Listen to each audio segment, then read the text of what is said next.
Nganong naaman ni diri? Nahipos ko sa taas kini ha. Ako nang gibilin kay basa pa. Ata na rin sa nagnaog ana. Nak.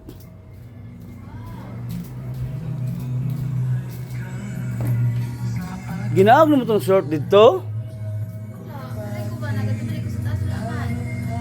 Di ba ako nang hipos? Yang short ng isa akong gibilin sa taas. Pag-aturo ko sa likod, nanaog na sa likod, dali itong galay. Kasi malagbutang, wala man lang borders dire. Nag-duty man sila. Kasi na rin multo. Basig na yung multo dire ba? Na. Nag-inkanto na dire ba? Kaya nung nanaog man to, nga, ako mo itong gibilin ganyan sa taas. Kuya, na yung multo dire? O inkanto ba?